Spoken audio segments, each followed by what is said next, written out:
sea un equipo que no sea el que tenga menos tries en contra. Entonces, realmente también es una de las cosas que yo siempre digo, que cuando hablamos de defensa, es mucho más simple para el jugador mantenerse en esa organización. Y cuando hablamos de ataque, realmente el ataque genera muchas más opciones, muchas más variantes y muchos más factores que hacen que sea más complicado. O sea, se genera más presión, tengo que tomar en cuenta más opciones, parámetros como el adversario, como el espacio, como mis compañeros, como yo mismo. O sea, todas esas cosas hacen que al momento de tomar una decisión sea más difícil. Entonces, a veces la defensa se ve muy favorecida. Entonces, en esta situación donde la defensa se ve muy fortalecida y si vemos hoy realmente, hoy justamente estaba viendo un video de Lancaster de Inglaterra, ex entrenador de defensa, digamos, head coach de Inglaterra, pero estaba dando una charla de defensa que si quieren la pueden bajar de la página de Inglaterra. Él mostraba una foto donde había 13 jugadores totalmente de pie, 13 jugadores totalmente de pie y 2 jugadores solamente en la segunda, porque ni siquiera, hoy algunas defensas ni siquiera tienen una segunda línea defensiva, o sea, hoy vemos defensas con una primera línea muy superpoblada y con 2 jugadores por detrás haciendo péndulo, yendo y viniendo para cubrir los espacios vacíos. Entonces, ante esa situación, yo en el punto de encuentro me encuentro que para proteger y conservar, generalmente involucro, si soy muy bueno, puedo involucrar 2, si soy también muy bueno, involucro 3, y más el distribuidor, estamos hablando, o un medio scrum, claramente, voy a tener 4, y si jugamos un rugby más tradicional o con jugadores menos adaptados, vamos a tener que involucrar 5. Entonces vamos a estar jugando con 10 jugadores contra 13 jugadores en defensa, más 2 jugadores que están atrás. Entonces, toda situación, más allá que cuando se organiza, me va a encontrar en una situación de 1 versus 1. Siempre, más allá de que pueda generar espacios a partir de generar señuelos, generar organizaciones, estructuras, planes de juego, en última instancia siempre tengo un 1 versus 1 que batir. Si tengo una buena defensa, por supuesto que ante un rival débil voy a tener espacios y los voy a aprovechar, pero me voy a encontrar en muchísimas, y te le diría más, en el gran 90% de oportunidades con una situación de 1 versus 1. En esa situación de 1 versus 1, donde nosotros hablamos del duelo, nosotros lo que marcamos básicamente habría 3 opciones. O sea, el jugador que es capaz, nosotros hablamos de que queremos que el jugador no vaya al piso, queremos que el jugador juegue la continuidad directa, o sea, como primer objetivo nos vamos a proponer que juegue esa continuidad directa. Entonces vamos a premiar a aquel que logra batir el 1 versus 1 sin evadiendo y corriendo. O sea, eso sería nuestro primer objetivo, o sea, evadir y correr.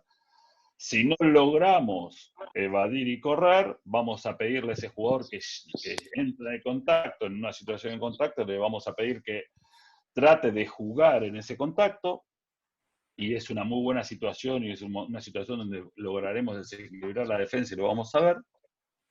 Y si en caso de que no lográsemos evadir, no logramos jugar en el contacto, en esa última instancia le vamos a pedir que conserve, muy probablemente va a ser yendo al piso, y con un punto de encuentro que vamos a tratar de que, si queremos que todavía haya una continuidad y que la defensa no se organice, va a tener que ser hoy al altísimo nivel, hablando de 2 segundos, nosotros podemos hablar de 3 segundos. Y te me dice, qué poco, sí, es muy poco, pero en 3 segundos una defensa se organiza de nuevo.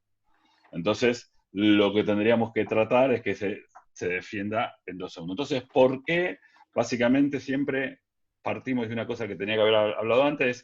¿Por qué el 1 versus 1? ¿Por qué? Porque las defensas hoy son muy difíciles de superar. ¿Por qué? Porque necesitamos marcar puntos. ¿Por qué? Porque nuestro equipo tiene que marcar puntos para poder batir al adversario. Entonces, es muy importante esta faceta del juego, correr con la pelota. Entonces, en el correr con la pelota, después tenemos que saber qué vamos a hacer. O sea, qué queremos es evadir y correr, qué queremos es jugar en el contacto que queremos. Ahora bien, ¿cómo? Y esta es la gran... Porque todos muchas veces, y nos sentamos en cualquier reunión en el club, y todos nos encontramos con muchísimos entrenadores que saben qué hacer. O sea, sí, tenemos que hacer un 1 versus 1, eso lo sabemos todos. ¿Qué tenemos que evadir y correr? ¿Qué? Sí, sabemos que si llegamos al contacto tenemos que jugar. Pero acá la gran clave del coaching es que nosotros sepamos, empezamos a reconocer los cómo. ¿Cómo vamos a hacer para hacer eso? No sé si tienen alguna pregunta. Yo voy muy rápido, me pongo en la moto y arranco y no paro. Pero si hay alguna pregunta, hasta el momento vamos bien. No hacen Perfecto. solamente así. No, vamos. Y Seguimos nomás. buenísimo. Entonces, perfecto. Entonces, en esta situación de ataque, con nuestros equipos que quieren ser, yo personalmente me gusta mucho ser muy ofensivo y atacar, hablamos que el cómo, lo primero que le vamos a pedir a nuestros jugadores en el momento de tener la posesión, primer principio del juego es tener la pelota, porque sin la pelota no podemos atacar. Lo segundo principio es avanzar. A ver, ¿cómo vamos a avanzar? Y hago, a ver si alguno dice, ¿cómo vamos a avanzar? A ver si esta metodología funciona con el Zoom. ¿Cómo podemos avanzar cuando tenemos la pelota en la mano?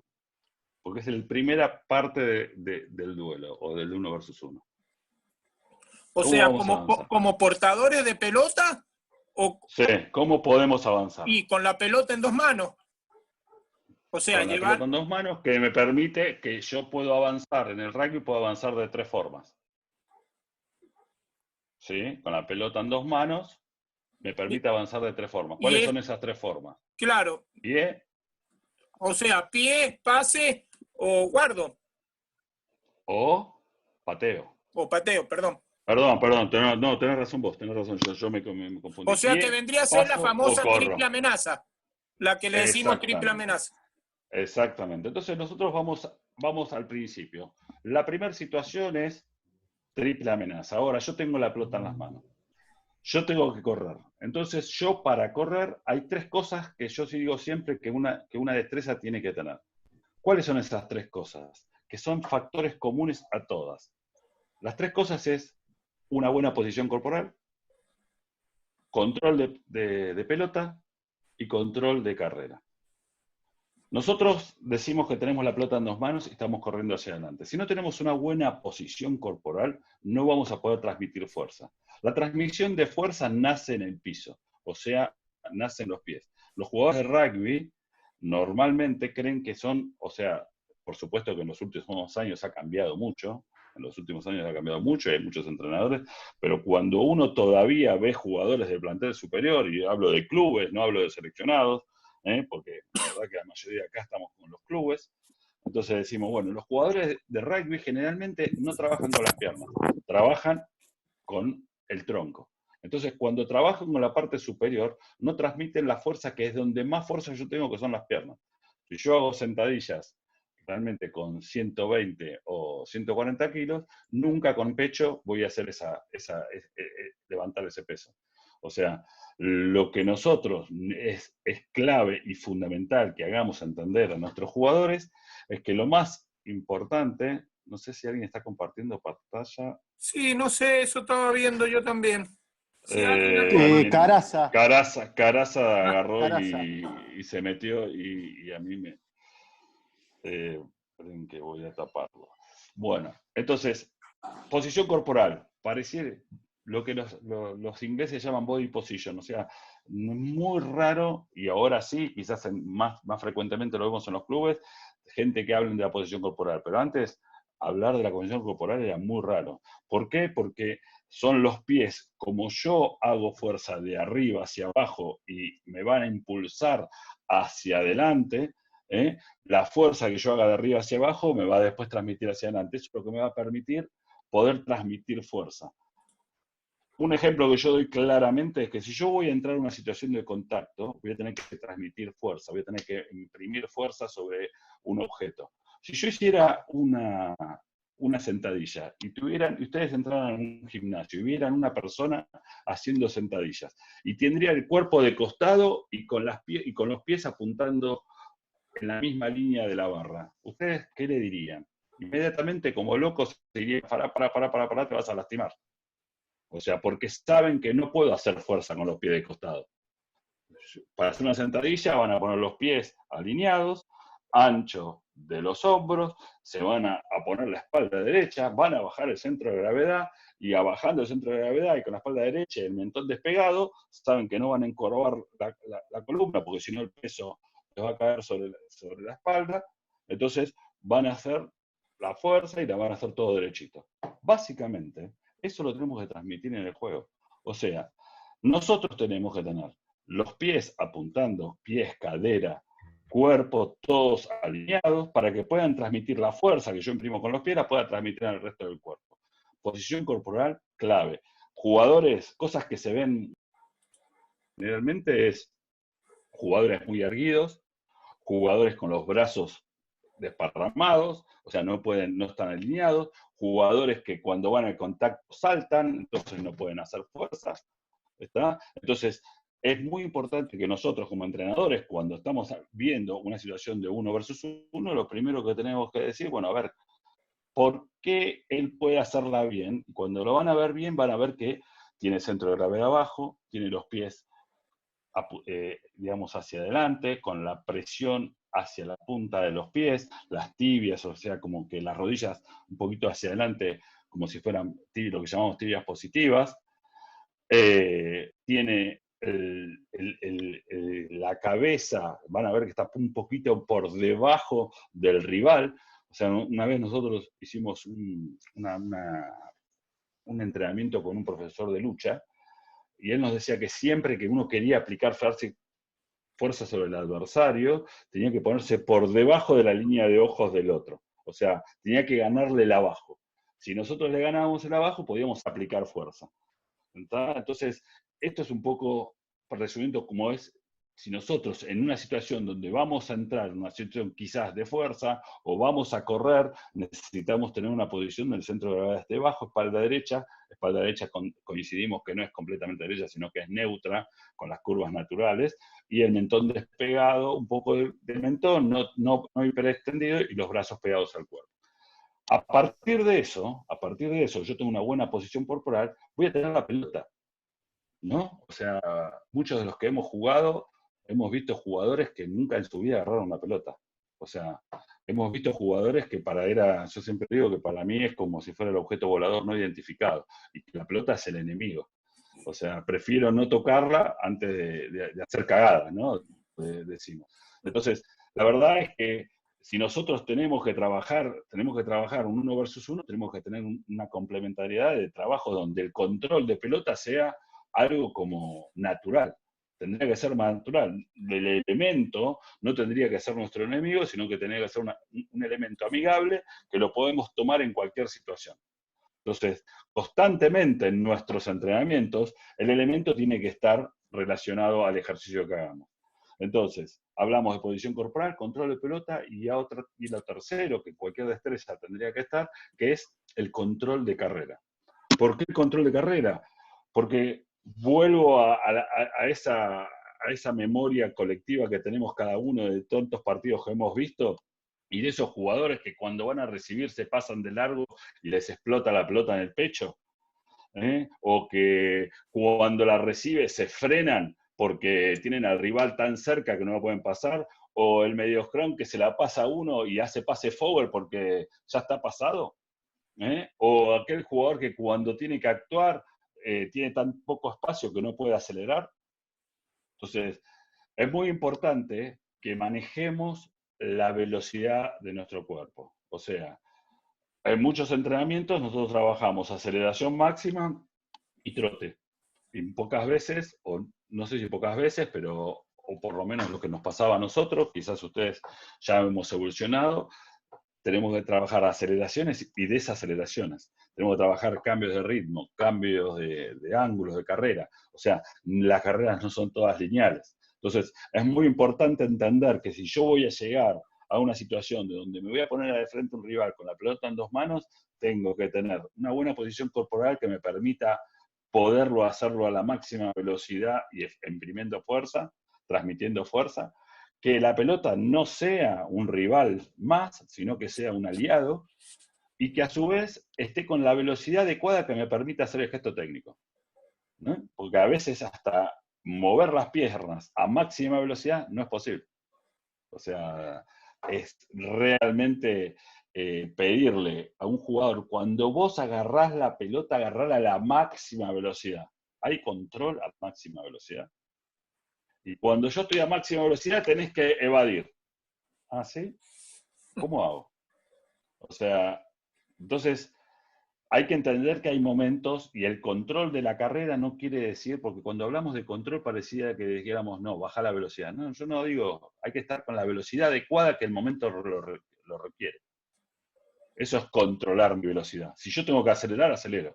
Si yo tengo que controlar y bajar, perdón, estoy contradiciéndome a mí mismo, si tengo que bajar la velocidad, la bajo. Pero sí lo que tengo que saber es que en el momento adecuado tengo que tener la posibilidad de imprimir la máxima velocidad, cambiar la dirección y poder atacar. ¿Está? Entonces, hablamos de 3 oportunidades en el duelo, que era evadir y correr, hablamos de juego en contacto y hablamos de jugar en el suelo. Hablamos de 3 posiciones básicas, o sea, de control de pelota, de posición corporal y control de carrera. Y ahora sí, ya tengo la pelota, lo que le voy a pedir al jugador es que cuando enfrenta al rival tenga la pelota en 2 manos. Ustedes me dirán, hay jugadores que la llevan en una mano. Sí, sí, por supuesto que hay jugadores que la llevan en una mano, y si yo lo tengo a Sonny B. Williams, no le voy a decir que la lleven en 2 manos. ¿Está? Pero Sonny B. Williams a muy pocos.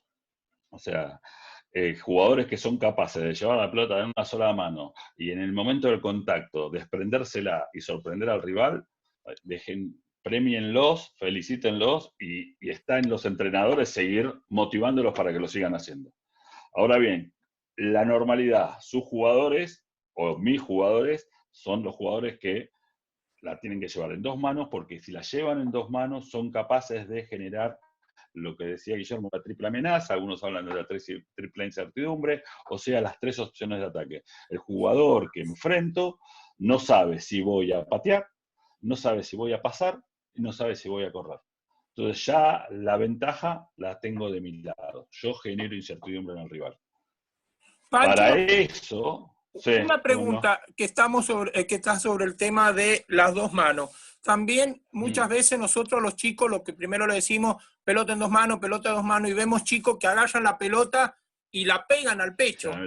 O sea, Sí, sí, eso sí. no es también tan bueno, o sea, porque no le va a quitar tiempo y espacio para dar un pase o para patearla, ¿no? Básicamente nosotros tenemos que, volvemos a, el jugador tiene que tener la posibilidad de pasarla. Si él la lleva pegada al pecho, normalmente nosotros tenemos que analizar por qué la lleva pegada al pecho. Entonces, ¿la lleva pegada al pecho por una cuestión técnica o por una cuestión de falta de confianza? O sea, nosotros, cada acción que vemos decimos, bueno, vos podés pasar la pelota, porque ahí está en cómo nosotros nos relacionamos con el jugador para producir el aprendizaje. Y si nosotros inmediatamente no, la tenés que llevar arriba del cuerpo, y no le hicimos, no le solucionamos nada al jugador. La pregunta es, ¿cómo vos podés pasar esa pelota? Y él lo que va a hacer, creo, que para pasar la pelota inmediatamente la va a sacar del pecho. Entonces, ¿a vos no te convendría tener la pelota más lejos y ganás un tiempo? ¿No te convendría, cuando vos decimos el pase, no nos convendría anticipar la pelota para ganar ese tiempo? O sea, lo que tenemos que hacer, lo que tenemos que entender es que el jugador tiene que descubrir esa cosa que le va a dar una solución a él. Y ahí va a ser un aprendizaje significativo, porque no es algo, no es un conocimiento que nosotros le damos, sino es un conocimiento que él incorporó por sus propios medios porque lo entendió. No se lo va a olvidar, porque fue él el que lo dijo. Entonces, cuando hablamos de triple incertidumbre, hablamos de pasar. Si yo tengo que pasar, la pelota no puede estar pegada al cuerpo. Ese es el conocimiento que tenemos nosotros. Ahora, como nosotros realizamos que el jugador ya es cómo es la metodología que vamos a utilizar para que el jugador lo entienda.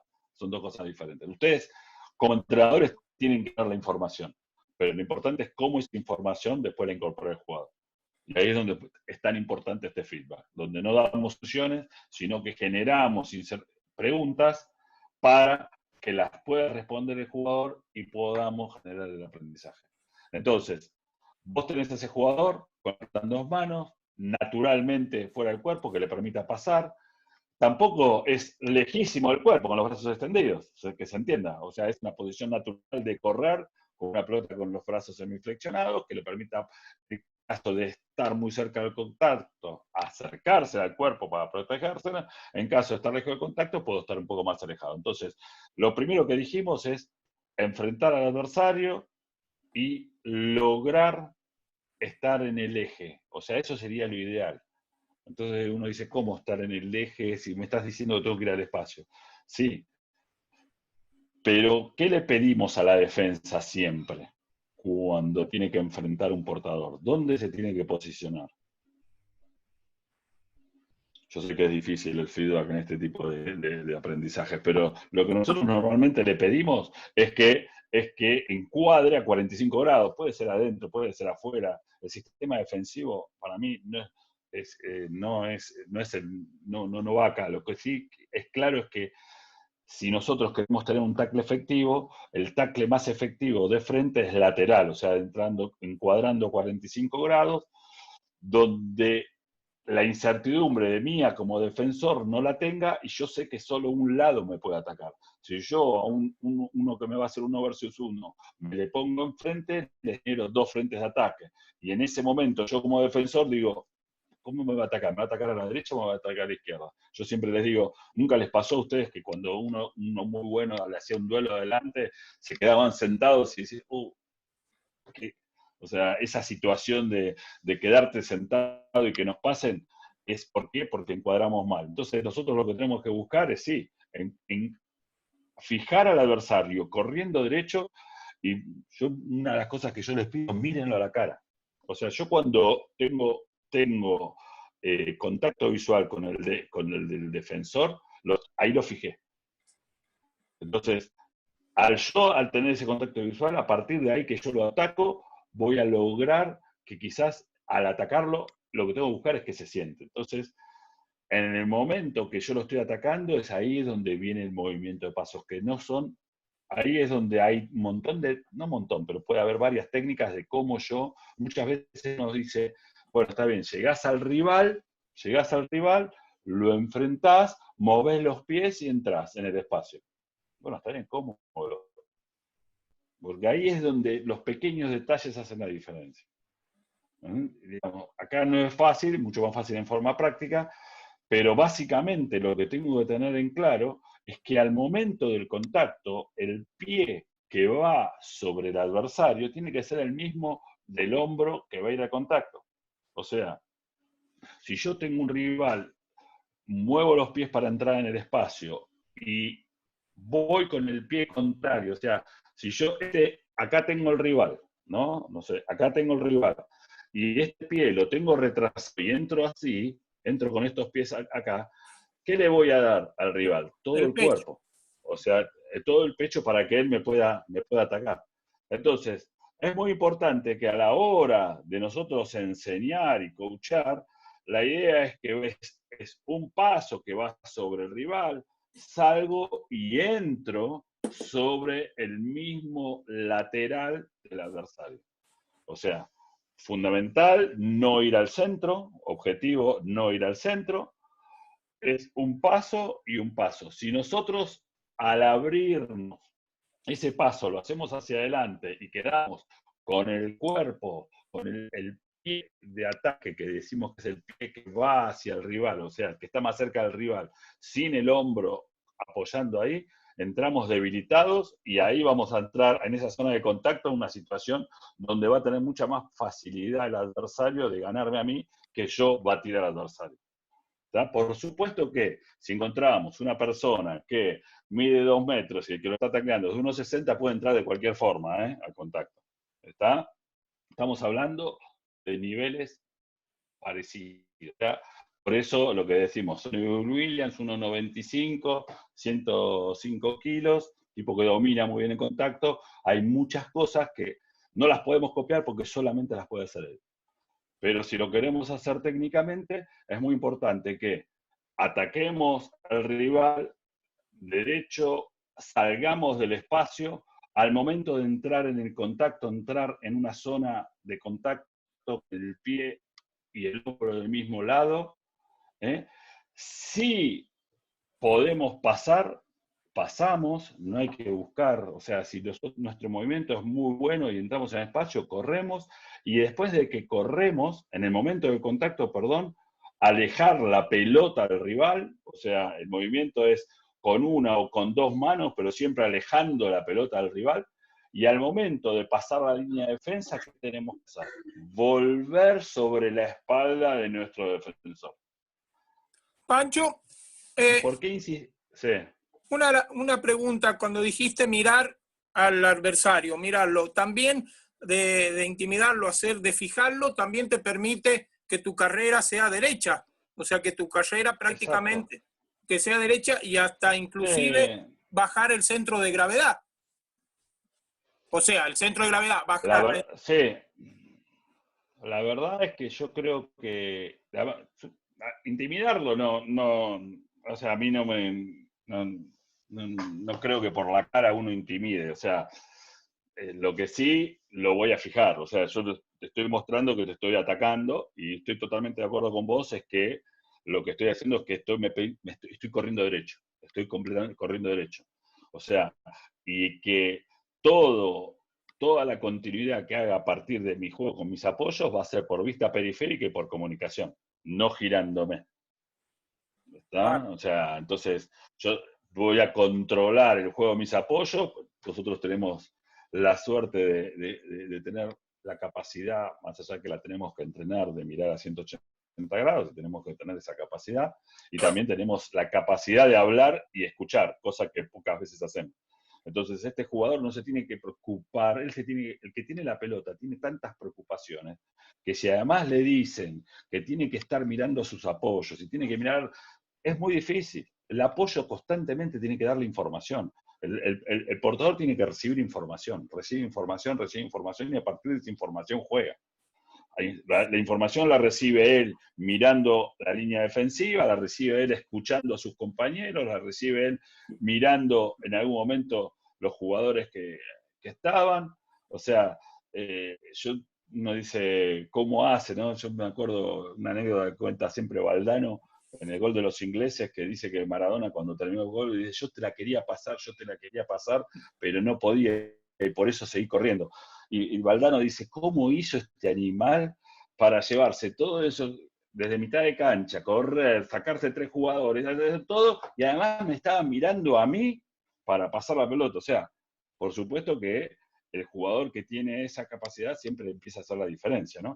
Pero se puede entrenar la vista periférica, se puede entrenar la comunicación de los jugadores. Entonces, cuando nosotros le pedimos a ese jugador que ataque el espacio y entre, y si evadió, corra, vuelve a su eje. ¿Por qué le pedimos tanto que vuelva a su eje? Porque lo primero que le pedimos a los apoyos cuando un jugador corta la línea de ventaja, ¿qué es? Converger. Es una sola palabra. Converger. O sea, nosotros lo que le pedimos es que corran hacia el tipo que penetró. O sea, que corran hacia él, que converjan. Si un jugador, cuando entra en este espacio, sigue corriendo en esa línea, lo que va a lograr es que el apoyo interno le va a costar muchísimo más acercarse porque se le está alejando. Porque yo en el momento que entré en el espacio, acelero. O sea, si logré entrar bien en el espacio, ahí es el momento de acelerar. Ese metro que se hace cuando se juega adelante, con pelota controlada y entro en el espacio, es el momento de la aceleración. Si yo aceleré y sigo corriendo por el mismo lado, me alejo. Y del apoyo externo, lo que voy a hacer es chocarme. Porque cuando el equipo va a querer converger, porque automáticamente en nuestra organización ofensiva sabemos que cuando un jugador penetra, los demás convergen hacia él, inmediatamente con uno lo va a chocar y al otro se le va a alejar. Entonces es muy importante que el jugador entienda que abre y cierra, ¿está? Y correr derecho. Volvemos a las carreras derechas que le van a generar espacios a sus compañeros.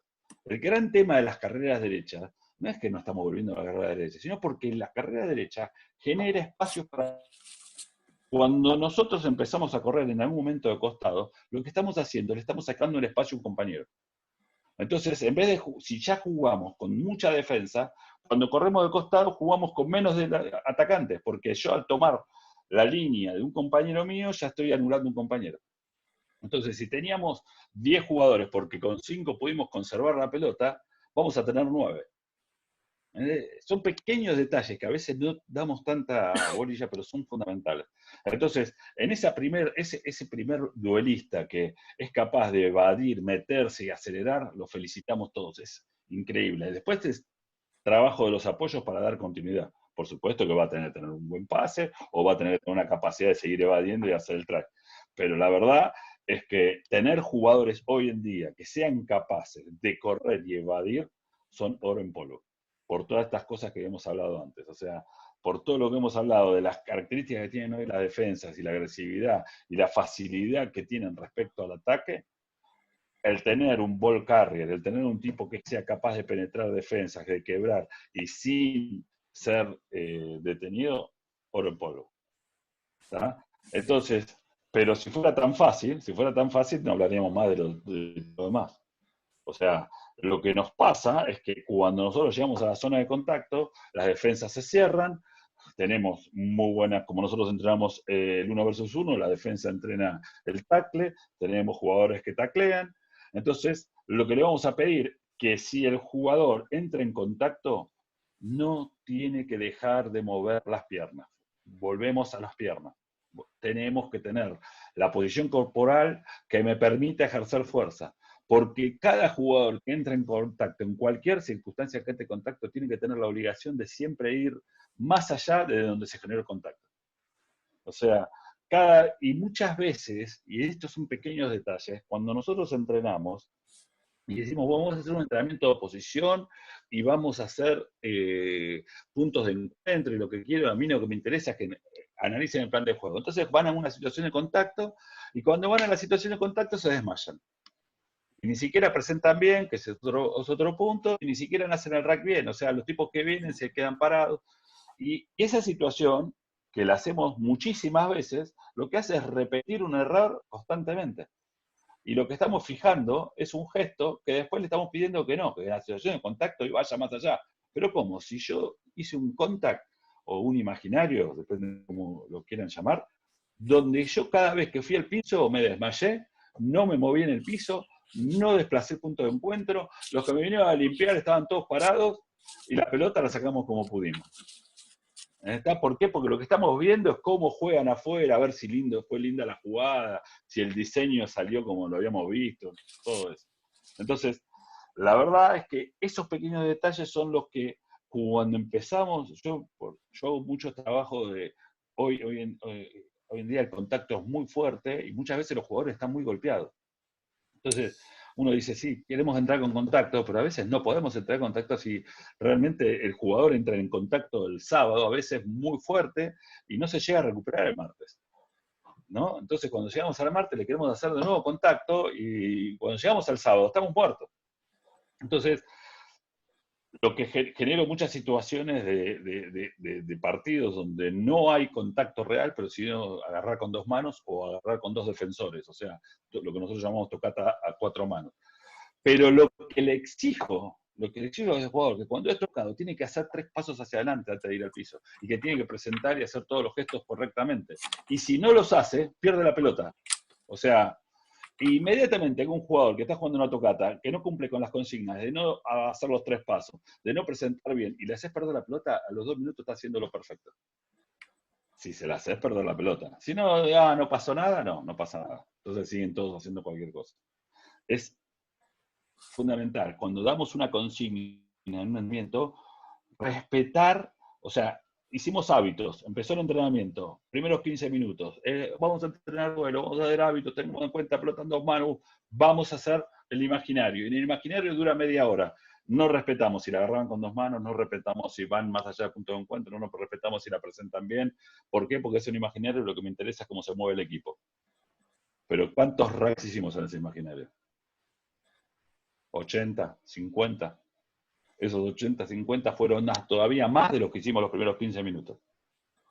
¿Cuál es el gesto que va a quedar?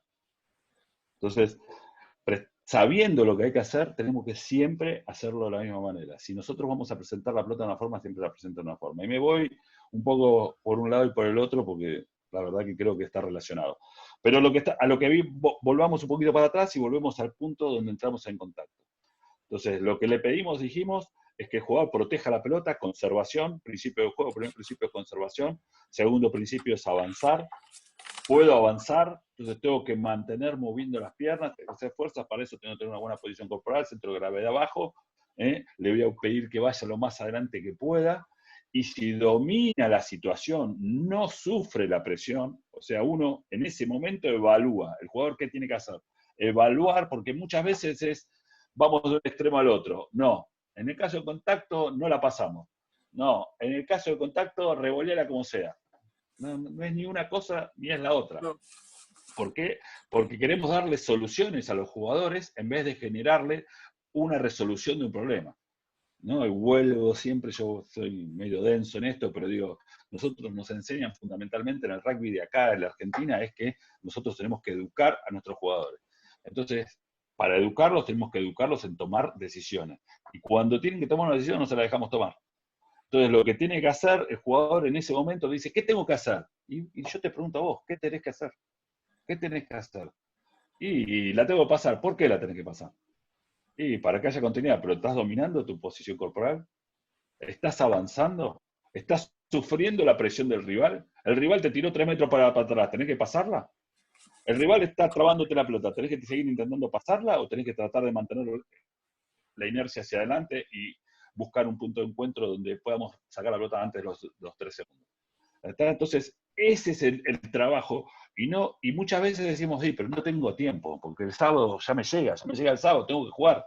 Nosotros tuvimos 12 años con algunos jugadores. 12 años, desde infantiles hasta plantel superior.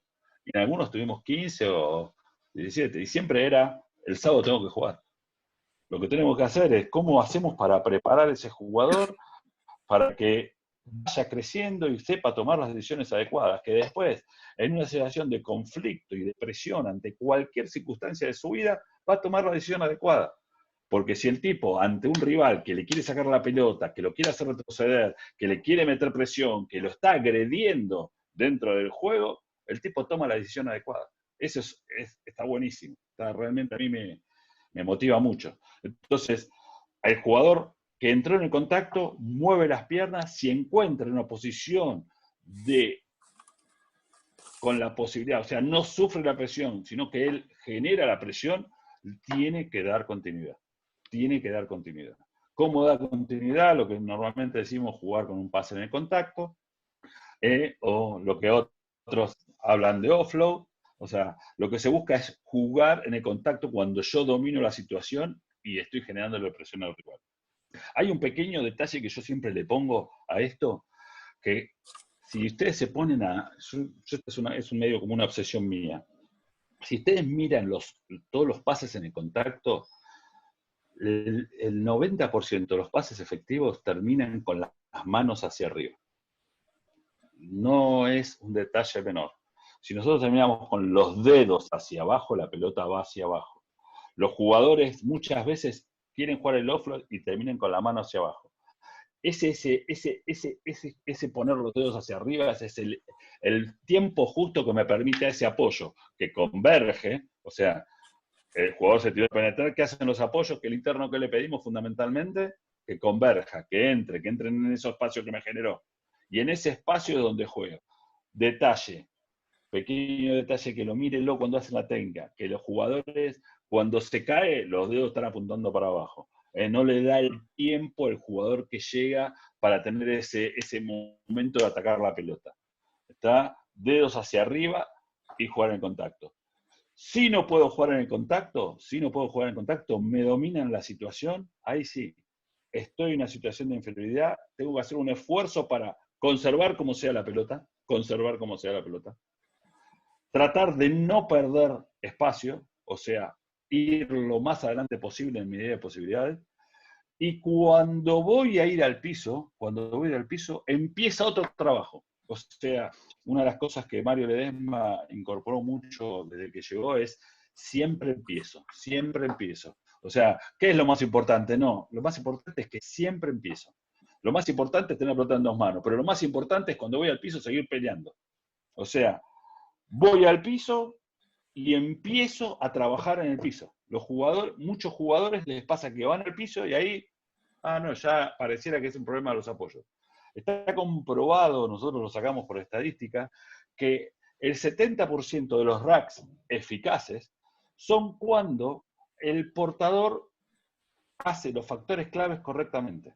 O sea, si nosotros tenemos un portador que ataca al rival, lo mueve, le ataca el espacio, mueve las piernas, controla la pelota, cuando va al piso, algunos hacen chesting, algunos hacen técnica de cambio de hombro, otros hacen rolido, otros, eso está en el gusto de cada, otros caminan con los codos. En lo personal, lo de caminar con los codos, a mí, sinceramente, lo que dicen los referees es que el rolido y el caminar con los codos, mientras no imposibilite la recuperación del equipo adversario, no es infracción. A mí, los dos movimientos, tengo mis dudas, pero la verdad que es lo que tenemos que buscar y el objetivo que es, lo primero que tengo que hacer es tratar de esconderle la pelota al rival. ¿Por qué? Porque naturalmente la línea de defensa como está, plana, y la línea de ataque como está, profunda. Y al momento del contacto siempre van a estar más cerca los defensores que los atacantes. Entonces necesitan ese segundo donde yo tengo que moverme en el piso para taparle la pelota y presentarla. O sea, tengo que trabajar en el piso como si fuera, muchos dicen, como si fuera un colchón eléctrico. O sea, que llego, me empiezo a mover en el piso y la presento la pelota lo más lejos posible del adversario. Si eso lo hago entre 2 y 3 segundos, puede ser que la continuidad todavía sea eficiente y a la hora de jugar todavía se hayan generado los espacios. Seguramente si tardamos más de 3 segundos, se va a organizar la defensa y vamos a tener que empezar el ciclo de nuevo. Muchos hablan del juego de fases como si fuera un juego efectivo y sinceramente la efectividad se da cuando yo hago el try sin hacer ninguna fase y ningún pase. O sea, yo corro en el espacio y hago el try, es el mejor try del mundo. O sea, ¿quién me lo va a discutir? Es el más rápido, es el que menos margen de error tiene. Así que como efectividad es terrible. Pero, ¿qué pasa? Hay rivales. Al haber rivales, yo tengo que contemplar que puede haber tackles y en las situaciones de tackles se generan fases. Ahora bien, quiero que esas fases me permitan generar espacios, esas fases tienen que ser de 2 y si pongámosle nivel Argentina, pongámosle 3 segundos, pero a nivel internacional, cuando llegamos a los 3 segundos, están todos armados. A nivel Argentina, pongámosle que 3 segundos pueden ser, pongámonos como objetivo 3 segundos. Muchas veces cuando analizamos el video y vemos la cantidad de racks, cuenten cuánto tarda salir la pelota. Hay veces que hay equipos que vamos a encontrar, San Juan, ustedes juegan con Mendoza, juegan con Neuquén, o sea, van a poder encontrar equipos que quizás tardan 5 segundos y todavía no se organizaron. Entonces tienen que ser muy buenos en toda su organización ofensiva para aprovechar esas cosas. Pero imagínense que a su vez, si ellos tardan 5 segundos en organizar, y ustedes tardan 2 segundos en sacar la pelota, ¿cuántos más beneficios tendrían? Así que vuelvo, a mí me gustó el otro día cuando tuve la charla que seguramente Guillermo escuchó, por eso me llamó, con la Federación Boliviana, y hablábamos del duelo, hablábamos de las 3 cosas, ¿no? Siempre parecía que había un patrón de 3, ¿no? El patrón era el podio, era correr y evadir, era jugar en el contacto o era jugar un rack de menos 3 segundos. La posición corporal, el control de carrera y el control de pelota. Las cantidades de segundos que tienen no tienen que pasar los 3. O sea, yo creo mucho en algunas cosas que nos ayudan a memorizar. ¿Está?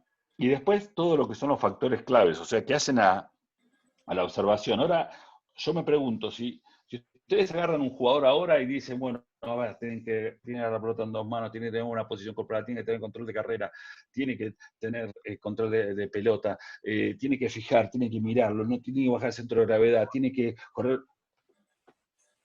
El tipo se va a paralizar. Es mucha información. ahí está la capacidad del entrenador de decir, bueno, a ver, ¿cuál es lo que estos jugadores, qué son esas 2 o 3 cosas que me van a ayudar en el camino de desarrollar un buen jugador? Por eso yo les hablé de que si pensamos que hay jugadores que empezaron en infantiles en el club de ustedes y van a terminar en el plantel superior, tenemos 12 años donde podemos ir metiéndole 2 o 3 cositas por año y podemos ir sumando y supuestamente vamos a encontrar un jugador, además pensante, porque vamos a generar feedback, vamos a generar intercambio, vamos a hacer un tipo que tenga mucha personalidad para poder decidir y tomar sus propias decisiones, entonces va a seguir creciendo. Si todos los entrenadores del club piensan que su equipo es la primera, que piensan que su equipo es el que tiene que ganar, seguramente va a ser muy limitada la información que les damos. Si todos los entrenadores del club piensan que entrenan la primera, es diferente, ¿eh? O sea, el de la menores de 10 años está entrenando la primera, pero cuando tiene 10 años. O sea, lo que haga ese jugador, el entrenador de la M10, va a repercutir en 10 años en la primera. O sea que todos estamos entrenando el plantel superior. Todos somos parte del proceso de ese jugador para llegar al plantel superior. Y eso nos hace realmente club y nos hace equipo. ¿Está? Bárbaro.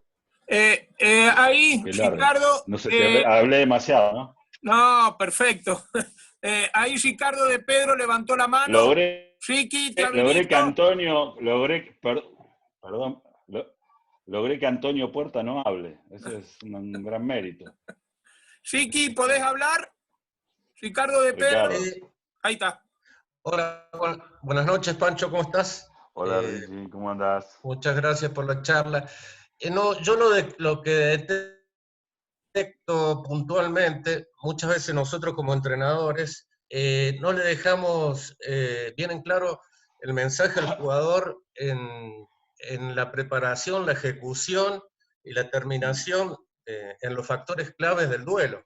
Y por ahí surgen, por ahí los chicos no interpretan, ¿me entendés? Muchas veces la situación. Por ahí, si podés terminar de redondear para todos, obviamente, o sea, los factores clave, o sea, el acelerar, recibir la pelota, básicamente nosotros en toda estrella tenemos una fase, lo que se llama el PET, o sea, preparación, ejecución y terminación.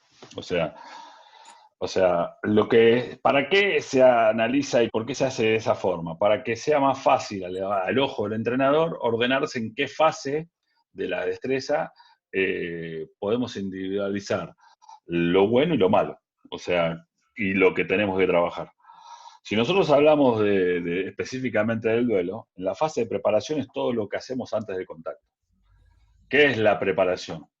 Cómo yo me paro delante del adversario, buena posición corporal, control de carrera, control del elemento. Lo que dijimos antes, ataco caderas, rodillas, caderas y hombros orientados hacia el ingol, pelota en 2 manos, observar, bajar el centro de gravedad, bajar un poco la vista, o sea, no bajar la vista, al bajar al centro de gravedad, estar un poco por debajo de la línea de la cabeza del adversario, es un buen parámetro. En la preparación nosotros atacamos al adversario, en el momento de estar aproximadamente a 1 metro, que eso es lo que va a evaluar el jugador, o sea, porque tenemos que entender que nosotros podemos hacerlo técnicamente bien, pero el jugador diferente es aquel que hace bien a muy rápido. O sea, el factor velocidad empieza a ser determinante en estas cosas. En el factor de... Hay uno que se le escapó el micrófono. Sí, ahí está. El tema de control de carrera es fundamental. Entonces, en la preparación es yo cómo llego hasta el rival, cómo salgo del espacio, o sea, salgo del espacio sin abrir extremadamente. Si yo me siento, es difícil cuando lo hablamos, ¿no? Pero si yo me siento, ¿dónde va a ir la posición corporal? O sea, si nosotros decimos el culo se va para atrás y me siento, cuando yo piso, me acerco al rival muy cerca, para tener espacio me voy a ir para atrás. Yo lo que tengo que tener la posibilidad de seguir atacándolo hacia adelante, lo que me permita abrirme con un solo paso e inmediatamente atacar el espacio. Más allá de que pueda llegar a tomar contacto. O sea, porque muchas veces por evitar extremadamente el contacto, lo que hacemos es perder fuerza. O sea, nos ponemos en diagonal, sacamos las caderas, ¿está? Y la línea nuestra empieza a correr hacia el costado y contra el otro defensor. Claramente es un paso, un paso. Y en ese paso que salimos es en el paso que entramos. Entonces, en la fase de preparación es 2 manos, atacar directamente hacia el defensor, abrir un paso y atacar con el pie de ataque con el mismo del de hombro. En el momento del contacto, proteger la pelota, alejarla del rival, vuelvo a insistir con el tema de la posición corporal, porque ese es el momento donde más fuerza hago, y en ese momento es donde yo tengo que explotar. En el momento, o sea, que eso sería la parte de la ejecución. En ese momento, yo o exploto porque no me pudo agarrar el rival y me voy, y termino yendo al eje. Si logré entrar en el espacio y no pude irme porque me tacleó, el factor clave que es mover las piernas, alejar la pelota del rival, y en algunos casos, si yo controlo la posición corporal, usar el brazo libre. O sea, usar el brazo libre para alejarme al rival o ponerlo en una posición que me permita a mí jugar con él. Yo muchas veces les digo a los jugadores, agárrenlo al rival de la camiseta. Ahora es cada vez, antes de nuestra época, era más fácil porque las camisetas eran más sueltas. Entonces, muchas veces cuando uno lo agarra de la camiseta al rival, uno lo pone donde quiere que vaya el rival. Y de la otra mano juega con el brazo libre. ¿Está? Entonces, en la parte de ejecución, si me tomaron, muevo las piernas, alejo la pelota del rival, recordando siempre que hay otro defensor al lado. Entonces, yo alejo la pelota, tengo que tener la capacidad de visualizar. Si tengo un rival a la izquierda, un rival a la derecha, si ese rival a la derecha está muy cerca, ¿qué le voy a pedir a mi jugador? Que ponga la pelota lo más cerca del cuerpo, con la mayor cantidad de dedos posible, pero siempre insistimos en la parte de ejecución, mover las piernas. Si logro tener control de mi cuerpo y genero yo presión sobre el adversario, busco continuidad. Lo que yo les recomiendo, y esto es una cosa muy mía, es en el pase terminar con puntas de dedos hacia arriba, y si en el caso de que no puedo generar ese pase, la fase de terminación es ir al piso y seguir trabajando en el piso, luchar, cama eléctrica, hombro y hombro, chesting, o rolido, o camino con los codos. Esas son técnicas que cada uno va manejando, y quizás hay otras. Y por último, alejar la pelota lo más lejos posible del adversario.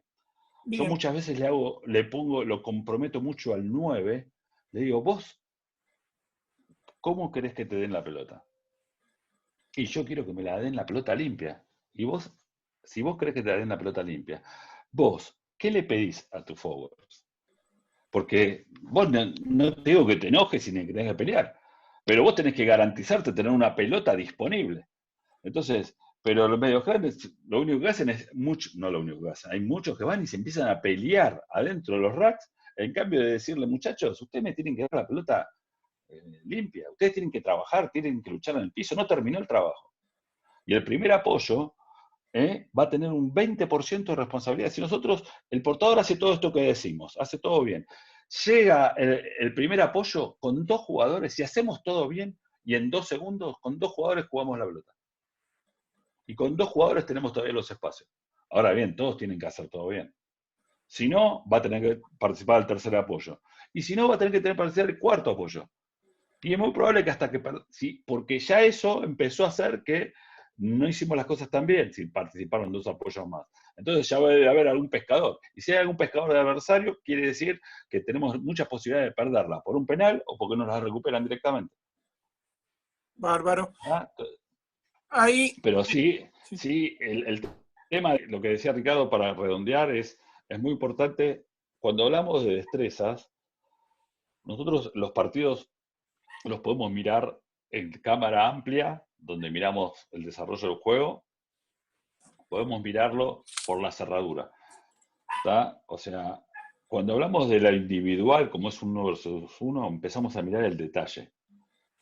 Entonces, es otro trabajo que, y a veces, por eso hablo mucho de los 12 años yo, a veces, nosotros trabajamos, o sea, nosotros somos unos privilegiados. En mi caso, yo hoy ya no entreno más, yo dirijo los equipos, dirijo la organización,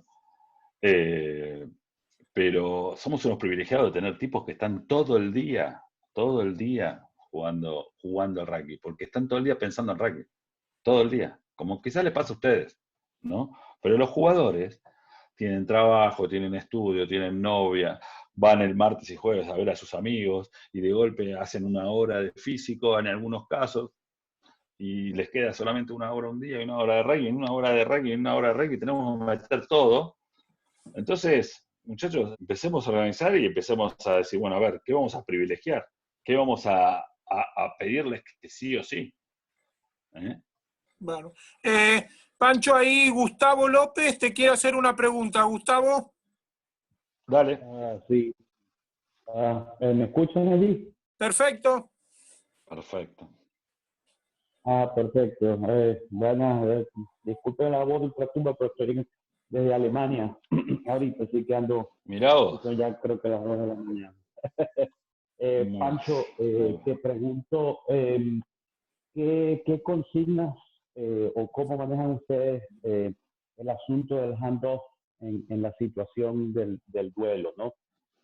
La pregunta es porque hay por allí unos estudios que estuvimos viendo en estos días, hace un tiempo, en el club en donde trabajo aquí en Alemania, en donde hablan sobre el handoff como uno de los factores de éxito en la situación del duelo, ¿okay? En cuanto al éxito para ganar la línea de ganancia, valga la redundancia. Pero no sé cómo lo manejan ustedes, qué tipo de consigna trabajan con los jugadores, porque No, o básicamente sea, cuando uno... Acá hay que tener, cuando a mí me dicen los factores del éxito, o sea, yo sinceramente estoy convencido que para tener éxito realmente hay que hacer todo bien. No hay una cosa que me determine el éxito, sería facilísimo. O sea, no voy en contra de lo que dicen, pero yo lo que creo es que por eso lo hablé y lo que dije antes es que siempre empezamos, es porque siempre todo se va encadenando y todo es un factor fundamental para tener éxito.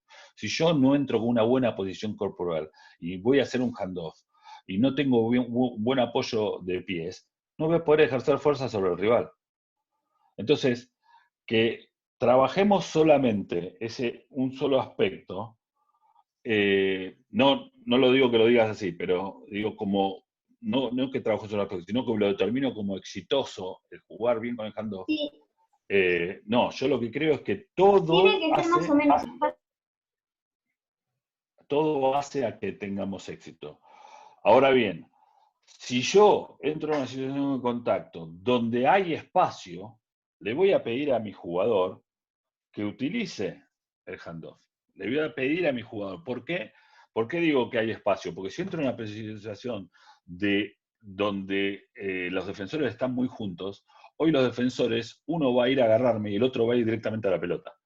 Y si yo voy directamente a buscar una situación de utilización del brazo libre, voy a tener un serio riesgo de perder la pelota. Entonces, ¿qué escenario me encuentro? Primero, plantearle cuál es el escenario. 1 contra 1, sin una línea defensiva muy, muy compacta. ¿Vamos a utilizar el handoff? Sí, vamos a utilizar el handoff. El handoff, ¿en qué forma lo vamos a utilizar? En la forma de que lograr trasladar la fuerza al adversario de manera tal de que yo pueda ponerlo en la situación donde yo quiero que juegue y no donde él quiere que juegue. No sé si soy claro. O sea, el handoff es muy importante, cuando el tema del handoff es muy importante que no sea solo un golpe para cegar, sino que sea un arma, el brazo para poner al jugador. Si empezamos a ver los detalles, los buenos jugadores, ¿qué hacen? con el handoff colocan al jugador, muchos pasan el codo por encima de la espalda y bajan. Yo me acuerdo que una vez mi entrenador francés me hacía ver un movimiento de Felipe Contempomi que yo no había percibido, cómo él entra en el contacto y cuando hace el handoff baja la cabeza sin golpearlo, sin nada, solamente colocando el codo por encima de la espalda, le baja la posibilidad y le permite pasar la pelota. Entonces, la utilización del brazo libre, que para mí yo lo llamo más que handoff, digo utilización del brazo libre, es motivada y buscada constantemente cuando hay situaciones donde la situación es más amplia y hay espacios más pronunciados que me permiten que la presión del rival hacia la pérdida mía de la pelota no sea tan riesgosa, para decirlo de una forma. Pero estoy de acuerdo que si un jugador que entra en la zona de contacto y tiene espacio y tiene una buena utilización de ese brazo libre, es muy, pero muy bueno. No sé si te contesté la pregunta. Perfectamente, gracias.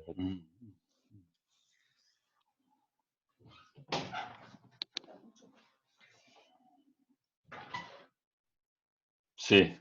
El micro, Guillermo. Germán, habías levantado la mano. A ver.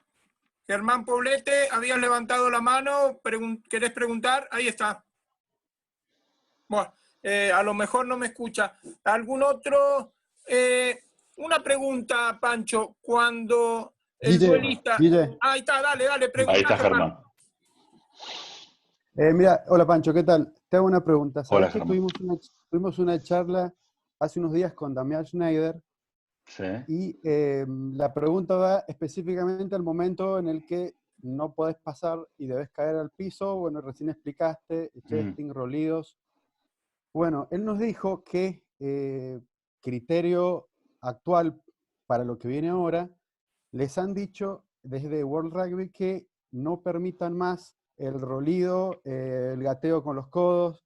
Es más, cuando nosotros le dijimos, testing, el chesting es una técnica, me hizo explicársela, yo le expliqué, caes, inmediatamente dispones, inmediatamente sí nos dijo. Ahora nos dijo que esos rolidos, el gateo no va a ir más.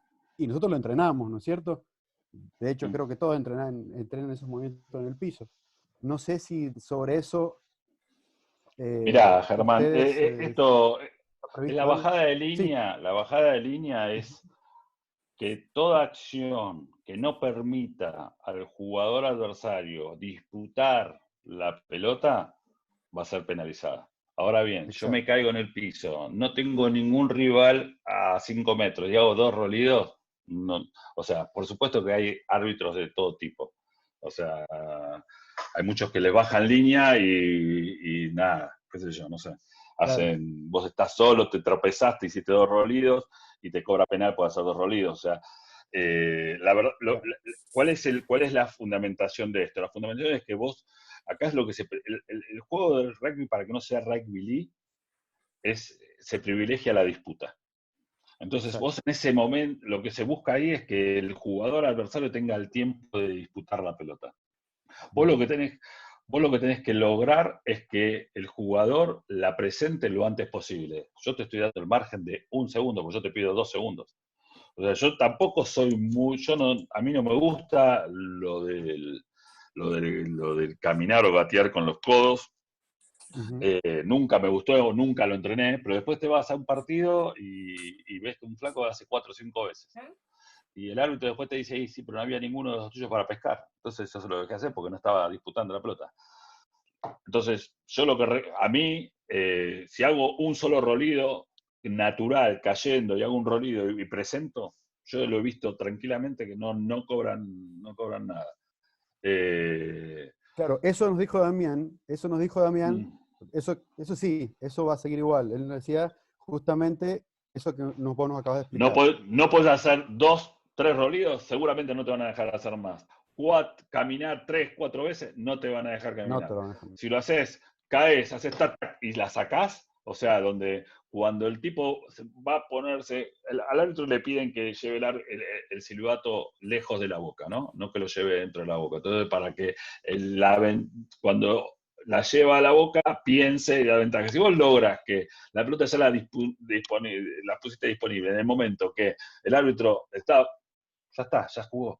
El tema, estamos Excelente. hablando, acuérdense que lo que yo les pido es 2-3 segundos. Si en 2-3 segundos no puedo hacer 2 rolidos, puedo hacer 1. No puedo hacer 3 gateos, puedo hacer 1. ¿Está? Lo que en un segundo, nosotros lo que tenemos que hacer es esconderle la pelota al rival. Un segundo. Perfecto. En ese segundo también está, él cae con un hombro, se da vuelta, le cambia el hombro y ahí te la presenta. Entonces es un segundo. Vas al piso, te tapás con el pecho y la dispones. Un segundo. El segundo es para disponer la pelota. O sea, estoy totalmente de acuerdo con Damián que esa es la bajada de línea. Hemos estado acostumbrados a ver tipos que hacían 4 rolidos, hemos visto que tipos que avanzan gateando 3 metros, y no, eso no. Eso no. Bárbaro. Excelente, muchas gracias. Muchas gracias. Luis, No, Luis Navarro, habías levantado la mano. Sí, hola, buenas noches, ¿cómo estás? ¿Sabés qué? Hola Luis, ¿cómo estás? Queda ¿Qué no te quedó claro? muy claro en qué posición del pie tengo que colocar, o sea, a la hora del contacto, cuál es la posición de pie. ¿Qué pie es el que tengo que estar? ¿O más cerca del defensor o el más lejos del defensor? No, el más cerca. No, el que está más cerca del defensor. ¿Está? O sea, vos cuando vos vas a tener un defensor, ¿no? Yo tengo el defensor de este lado, ¿sí? ¿Me ves? Yo tengo de este lado. Si yo en este lado pongo el pie del otro lado, ¿está? Y voy a alejar la pelota, yo tengo el defensor de este lado, acordate, de este lado tengo el defensor, y la pelota la alejo. Entonces voy a tener todo mi cuerpo para que el tacleador me taclee acá. ¿Me entendés? Entonces, yo ahí no voy a poder hacer fuerza.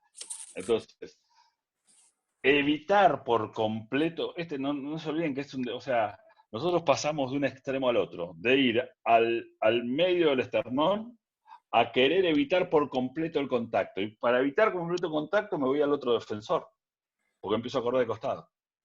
¿Está? O sea, lo que sí tenemos que hacer, que es el mensaje que a veces no pudimos leer, que cuando Pierre Villepret fue uno de los primeros que dijo, fue ataquen las ramas, no ataquen el árbol.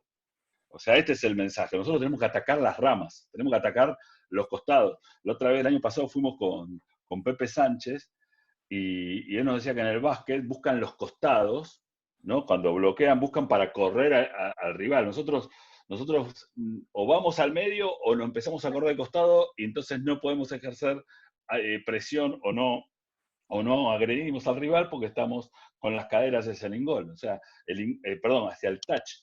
Entonces, lo que nosotros para hacer puntos tenemos que ir al ingol. Entonces, lo que tenemos que hacer es abrir un paso y el mismo pie y el mismo hombro de la zona de donde va a venir el defensor es donde tenemos que estar más fuerte.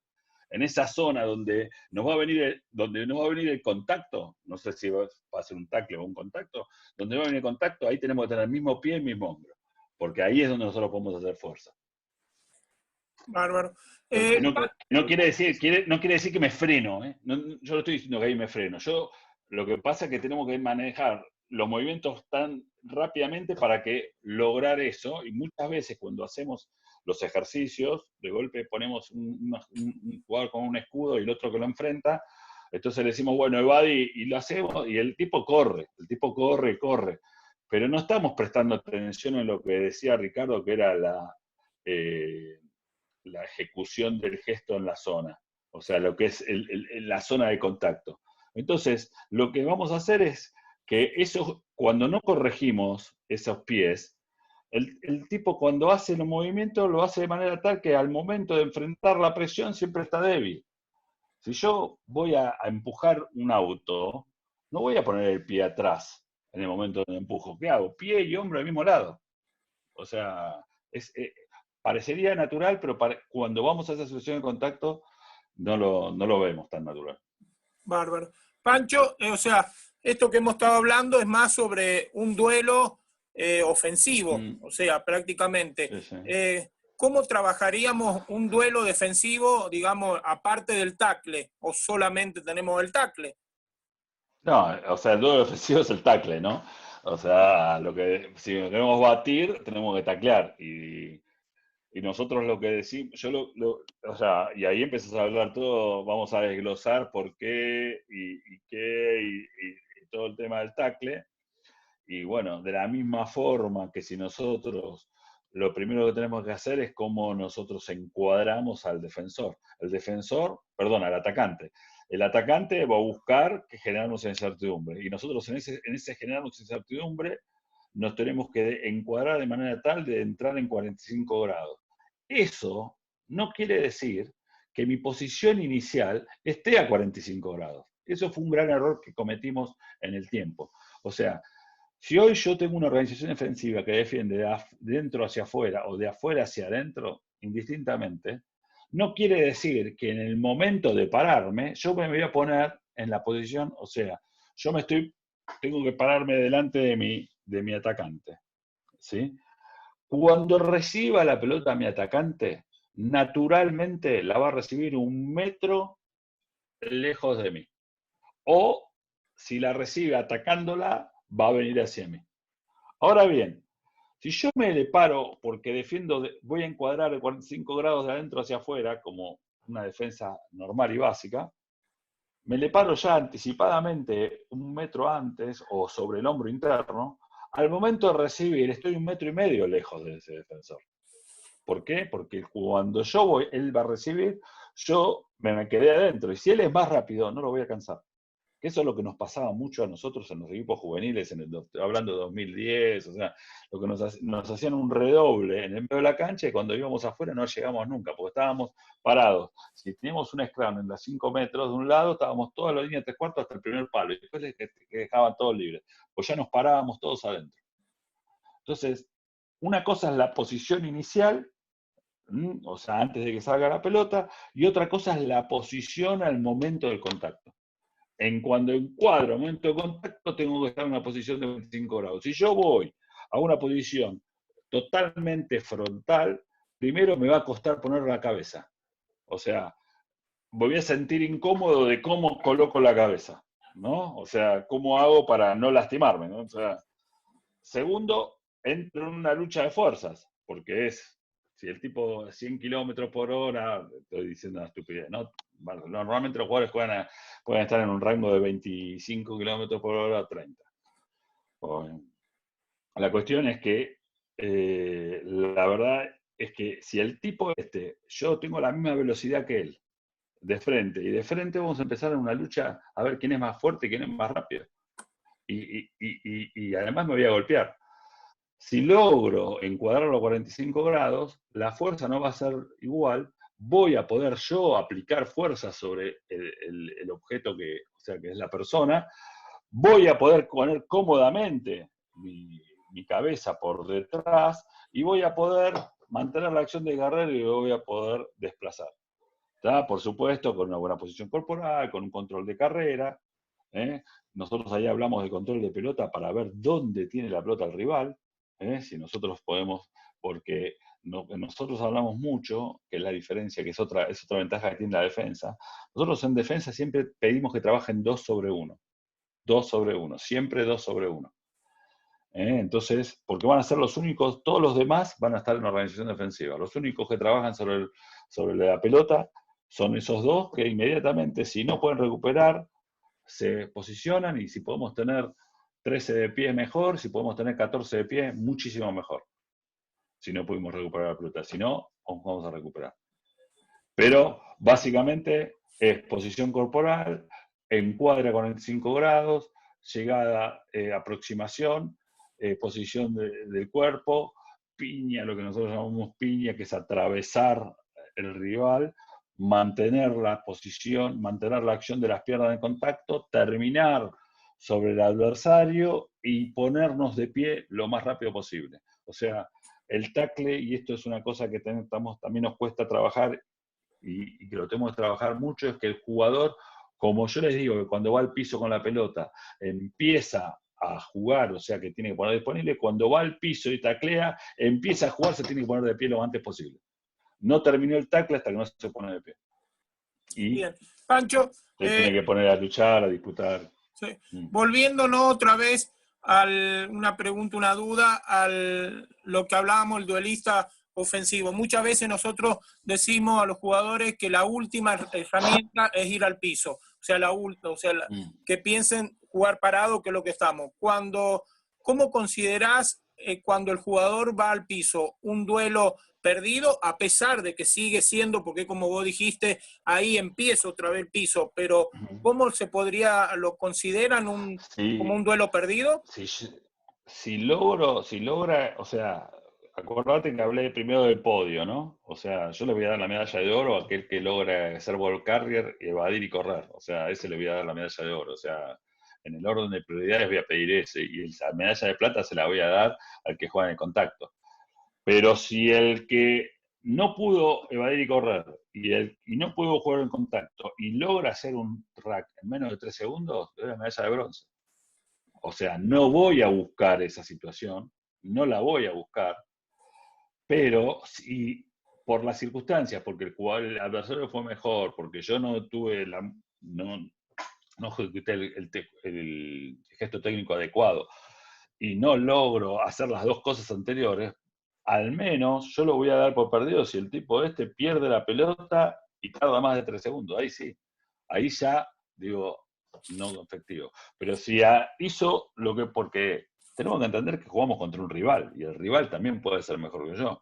Ahora bien, yo tengo que darle las herramientas a ese jugador para que ante la situación de no poder evadir y la situación de no poder jugar en contacto, tenga por lo menos una herramienta para que le permita. ¿Qué le tengo que pedir? Y ahí empezamos a jugar todos, ¿no? Porque está la posición del portador que tiene que disponer y alejar la pelota lo más rápido posible del adversario, pero a su vez los apoyos que lo tienen que mantener la conservación, y el distribuidor, que generalmente es el 9, tiene que estar listo para jugarla, porque muchas veces hacen un rack espectacular, tardan 2 segundos y viene, como es espectacular y como nadie nos las disputa, porque no tenemos pescadores, el 9 viene tranquilo, mira, y cuando es al revés, cuando tenemos presión y no podemos jugar y estamos con 5 tipos que hacen neoclar, la saca rápido.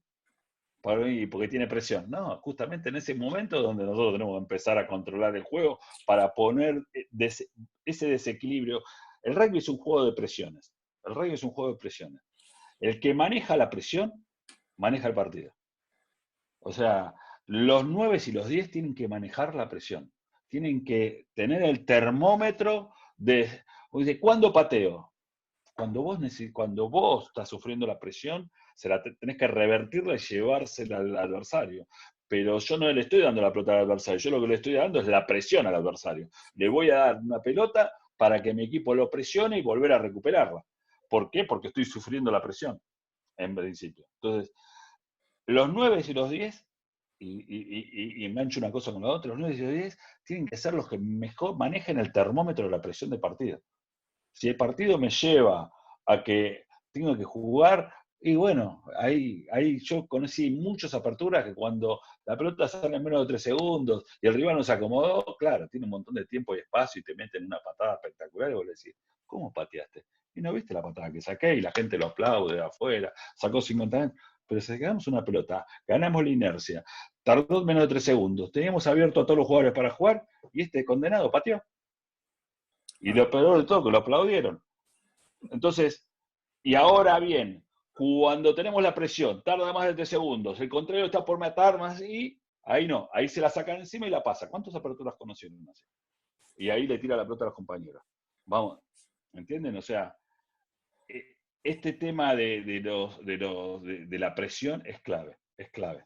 O sea, manejo de la presión. 9 y 10 me tienen que manejar la presión. Información de quién, 15, 11, 14. O sea, esos son los que manejan la información. Ellos son los que son los ojos del 9 y del 10. Hoy justo estábamos dando un curso y nos decían qué importancia el 9 para darse cuenta cuando tiene que desplegar y penetrar. El 9 no puede verlo eso. El 9 no lo puede ver. El 9 está con los ojos mirando los forwards, está mirando los puntos de encuentro. La información le viene de atrás. Eso sí, el 9 tiene que estar primero atento a recibir esa información y decir, bueno, me están dando esta información, ¿cómo ejecuto? Si me están diciendo que hay manos, tengo que jugar desplegado. Si me están diciendo, no lo sé qué código que utilicen, o sea, ¿viste? No sé, jugar corto, no sé, o sea, ¿por qué no? Porque está toda la defensa desplegada, tengo que jugar, o sea, pero el 9 tiene que estar entendiendo esas presiones. Bárbaro, excelente. Ya para ir terminando, doy la última. Martín Duarte, habías levantado la mano.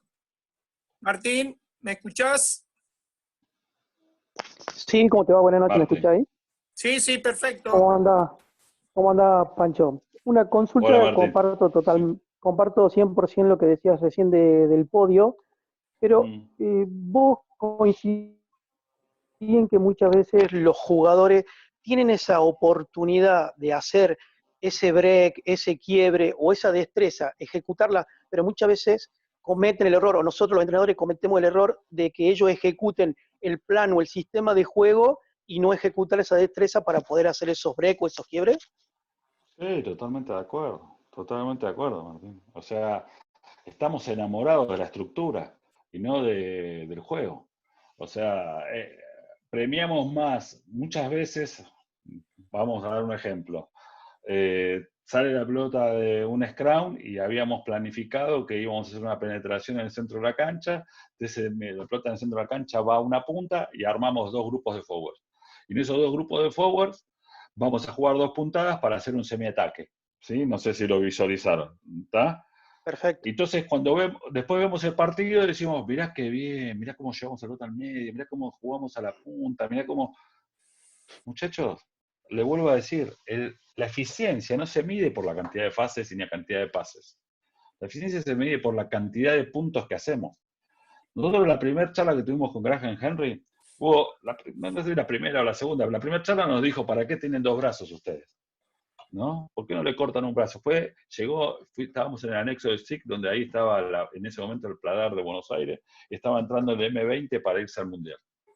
Y llega, era el grupo de Matera, la Vanini, que era buenísimo, un equipo buenísimo. O sea, de ese equipo salieron 8 jugadores que jugaron los Pumas, que juegan en los Pumas. Y termina de ver el entrenamiento de destrezas, nos vamos a reunir con todos los entrenadores, lo primero que nos dice, che, ¿por qué no le cortan un brazo a esos jugadores? Digo, pero ¿qué te pasa? Y si no lo usan, siempre llevan la pelota en una mano. O sea, esa fue, ahí, ya entró cortando. Y después nos decía, bueno, a ver, ¿cómo es la organización ofensiva? Decía, bueno, a ver, ¿cómo es la ofensiva? ¿Y ustedes cómo hacen? Decía Tati. Entonces Graham decía, bueno, nosotros de scrum a la izquierda, el 9 se la pasa al 12, salteo del 10, y el 12 trae. Y todos nos quedamos mirando. Me acuerdo que esto es una anécdota. Mauro Reyardo, que siempre es muy divertido, nos decía, mandaba mensajes, si me va a robar, que por lo menos me robe con una canilla. ¿No vieron cuando se ponen la canilla abajo de bolsillo? Dice, y la verdad, y decía, bueno, pero pará. Si el 12 no hace el try. Ah, bueno, dice, el 12 no hizo el try. Bueno, si el 12 no hizo el try, el apoyo interno va a ser el 6, el 8 va a consolidar, el 9 se abre y de ahí vamos a jugar con el 9, un semiataque al 13 y el 14. ¿Y ahí qué haces? El 14 es el try, dice.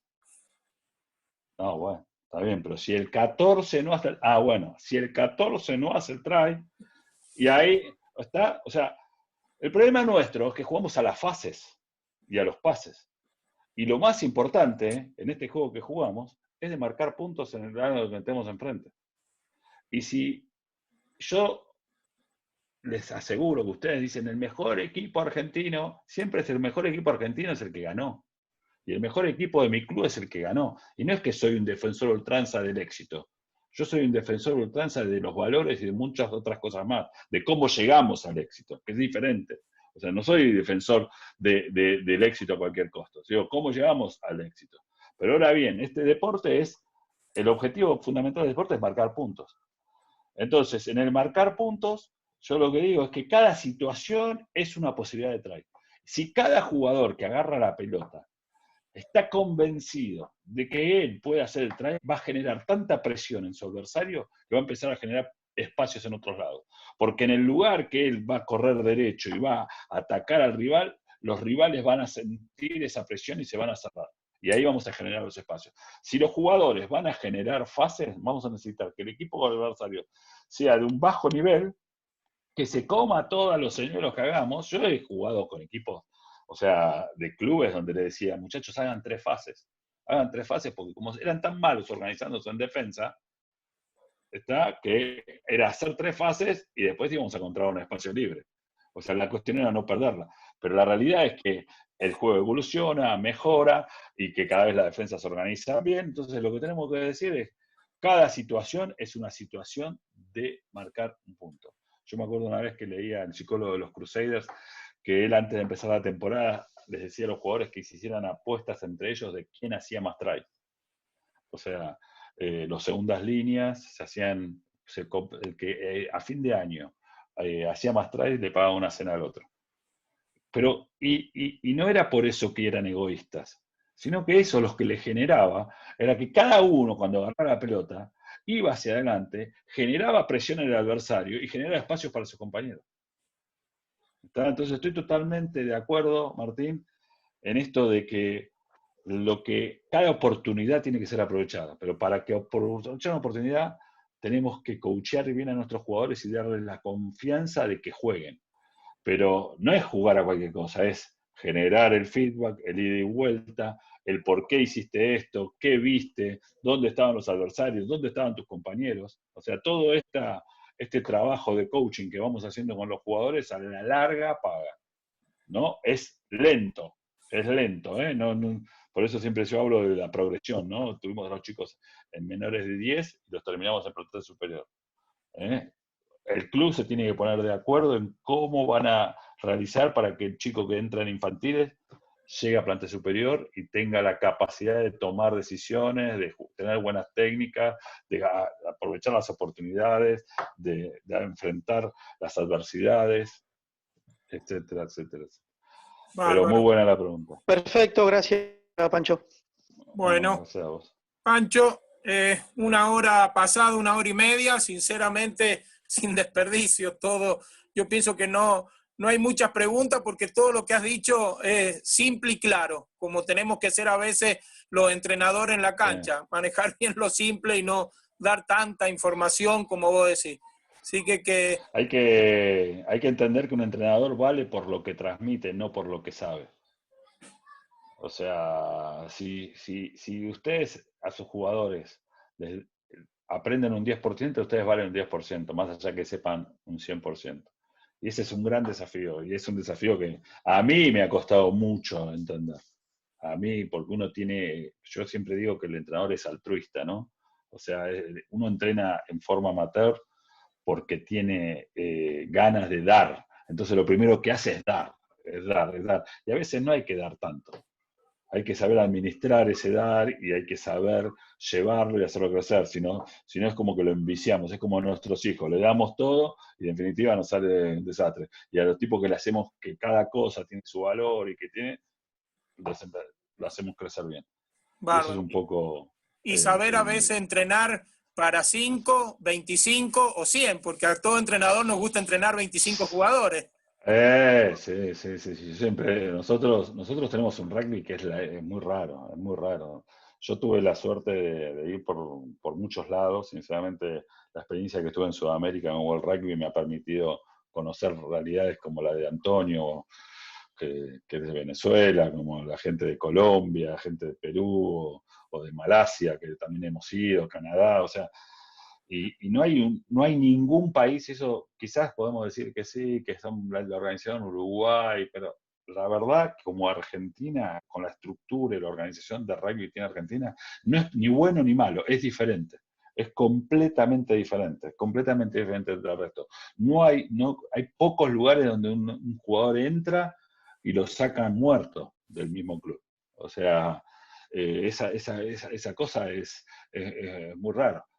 Entonces, en esa diferencia tenemos que nosotros Germán Fernández, en este nuevo proceso que estamos con la UAR, le puso la palabra artesanal. O sea, cada uno tiene que ver qué realidad vive y en función de esa realidad adaptarse.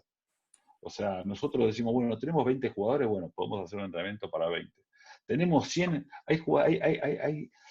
el SIC el año pasado tenía anotados en plantel superior 217 jugadores. O sea, ¿cómo entreno? Es más difícil, o sea, es tan difícil entrenar 8 como entrenar 217. Por supuesto que prefiero tener 217 socios, ¿no? Estamos todos de acuerdo. Pero cuando tengo que ir a la cancha, están esos dos, hacen una ronda y están cómo los divido, cómo los reparto, cómo le doy, cómo miro a la cara a cada uno.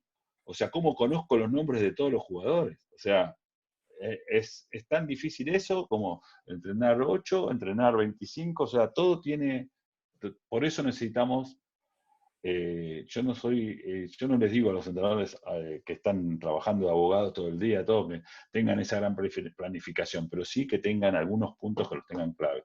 Volvemos a pequeñas cosas bien hechas. O sea, una organización, cómo empiezo, cómo sigo, cómo termino. Hay que tener algunos puntos en claro, porque si no, llegamos a la cancha y empezamos a dar vuelta alrededor de la cancha hasta que no se nos ocurre cómo vamos a entrenar.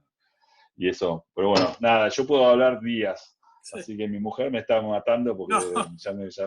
Pero la verdad que les agradezco muchísimo la invitación, disfruto mucho el hacer este tipo de cosas, les agradezco. Vi que estaba Juan, está ahí Juan,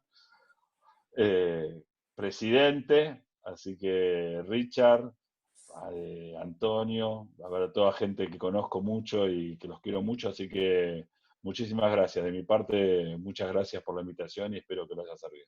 De 10, Pancho, muchísimas gracias a vos. Sinceramente, bueno, pasó más de 1 hora y media, casi 1 hora 40 de lo que nos gusta a todos, de escuchar rugby, de gente que sabe. Así que muchísimas gracias, Pancho, y muchísimas gracias a todos los que nos acompañaron. Un abrazo grande. Abrazo, cuídense, quédense en sus casas, y el tercero que está en San Juan enfermo, a ver si lo curan, así no queda ninguno. Chau, chau. Chau. Chao, hasta luego. Chau, chau.